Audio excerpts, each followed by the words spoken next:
اس نے آج سے آپریٹ کرنا شروع کر دیا ہے اور انشاءاللہ جو باقی ماندہ 6 روٹس ہیں وہ بھی اگلے 3-4 دن کے گیپ کے بعد ہم سٹارٹ کرنا شروع کر دیں گے. تو انشاءاللہ وہ جو 240 بسز کا وعدہ ہے وہ وفا ہوگا اور اس کے بعد یہ جو اب نیا مالی سال آ رہا ہے اس میں مزید تقریباً کوئی 4-4.5 ارب روپے نئی بسز کی پروکیورمنٹ کے لیے سندھ حکومت نے رکھے ہیں تاکہ مزید بسز کے اندر اضافہ کیا جا سکے. اس کے ساتھ ساتھ کامران صاحب میں آپ کو بتانا چاہوں گا کہ جو ایدی لائن اورنج لائن ہے اس کی بسز بھی کراچی پہنچ چکی ہیں اور اس نے ٹیسٹ رن سٹارٹ کر دیا ہے, اس کا انفراسٹرکچر کمپلیٹ ہو گیا ہے اور آئندہ چند ہفتوں میں انشاءاللہ ایدی لائن کو بھی آپریشنلائز کر دیا جائے گا. میں نے آپ کے پروگرام میں اعلان کیا تھا کہ ریڈ لائن کو بھی ہم آپریشنلائز اس کے اوپر گراؤنڈ ورک سٹارٹ کر دیں گے.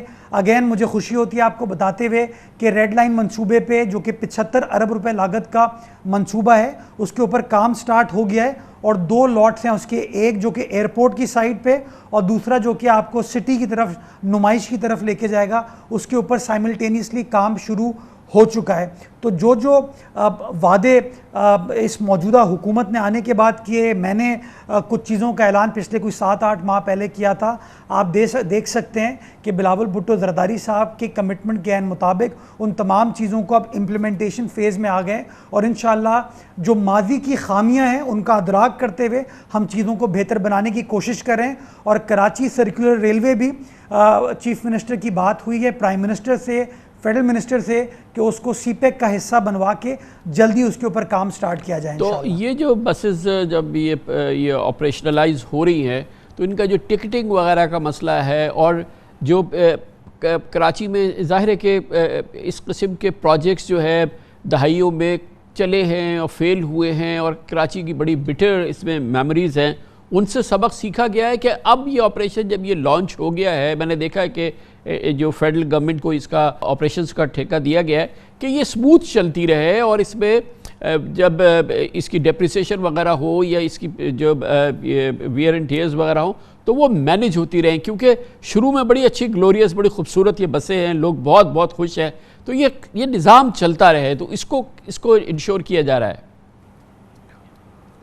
کامران صاحب یہ وفاقی ادارے کا نام NRTC ہے اور بسز کی پروکیورمنٹ بھی ہم نے اس ادارے کے ذریعے کی اور پروکیورمنٹ کے کانٹریکٹ میں اس بات کو بھی درج کیا گیا کہ اس کی ریپیئر, مینٹیننس, آپریشن جو ہیں اس کمپنی کے پاس رہے گی, NRTC کے پاس رہے گی. تو اس کانٹریکٹ میں وہ تمام چیزیں ان کے حوالے کر دی گئی ہیں اور اس کی بنیادی وجہ یہی ہے کہ ہم نے ماضی کے تجربوں سے سیکھا ہے کہ ایٹ ٹائمز جو مافیاز آپریٹ کرتے ہیں وہ چیزوں میں دقتیں کریٹ کرتے ہیں تو اس کو پبلک پرائیویٹ پارٹنرشپ موڈ میں چلایا جائے. ایک اچھا ادارہ موجود ہے جو کہ اچھی کریڈیبلٹی کے ساتھ, ریپوٹیشن کے ساتھ ملک بھر میں کام کر رہے, اس کو ہم نے اس کام کے لیے انگیج کیا ہے اور انشاءاللہ حد الامکان کوشش کی جائے گی کہ جو سروس کا ہمارا ٹارگٹ ہے اس کے اوپر کوئی کمپرومائز نہ ہو اور یہ اچھی ڈیلیورنس جو آج چل رہی ہے یہ آنے والے سالوں میں اسی طریقے سے چلتے رہے. یہ جو گرین لائن تھی یہ اس کا فیصلہ ہو گیا تھا کہ یہ الٹیمیٹلی ایکچولی ٹاور تک جائے گی اور یہ ظاہر ہے کہ گرو مندر پہ اس فیز کے اندر یہ رک گئی ہے. وہ جو فیز تھا وہ کہاں اس وقت سٹے کرتا ہے, اس کی کیا سچویشن ہے؟ کامران صاحب گرین لائن گرو مندر تک نہیں ہے, وہ نمائش تک آئی ہے. نمائش میں ایک بڑا بس بے ہے جو کہ گورنمنٹ آف سندھ نے بنایا ہے, وہاں تک پہنچی ہے. اب نمائش سے جو ٹاور کا سفر ہے اس کے اوپر کام سٹارٹ ہو گیا ہے اس وقت ایز وی سپیک. اگر آپ ایم اے جناح روڈ کا رخ کریں گے تو آپ کو سائیڈ ایریاز میں کام ہوتا ہوا نظر آئے گا, متبادل ایریا کے اوپر کام ہو رہا ہے. کچھ ایریاز سے درختوں کی کٹائی کرنی پڑی جس کو ہم نے پھر وہاں درختوں کو نکال کے ہم نے برنز گارڈن میں پلانٹ بھی کیا ہے, تو اس کے اوپر کام سٹارٹ ہو گیا ہے, گراؤنڈ پر موجود ہے اور انشاءاللہ ریڈ لائن کو بھی اسی ایریا سے گزرنا ہے. تو انشاءاللہ ریڈ لائن کو بھی کمپلیٹ ہونے کا جو ٹائم لائن ہے وہ 24 مہینے ہم نے رکھا ہے اور وزیر اعلیٰ سندھ اس بات کو میک شور کر رہے ہیں اور وہ بار بار اس کو سپروائز کریں کہ انشاءاللہ تمام جو اس کے ڈیڈ لائنز ہیں ان کو انشاءاللہ میٹ کیا جائے. اور جب ریڈ لائن بھی آپریشنلائز ہو جائے گی تو ایک بہت بڑا ٹریفک کنجیشن کا مسئلہ اور پبلک ٹرانسپورٹ کا اس شہر کا ریزالو ہونے جائے گا. میں ایک اور چیز بتاتا چلوں کراچی والوں کو کہ ریڈ لائن پاکستان کا پہلا منصوبہ ہوگا جو کہ وداؤٹ سبسڈی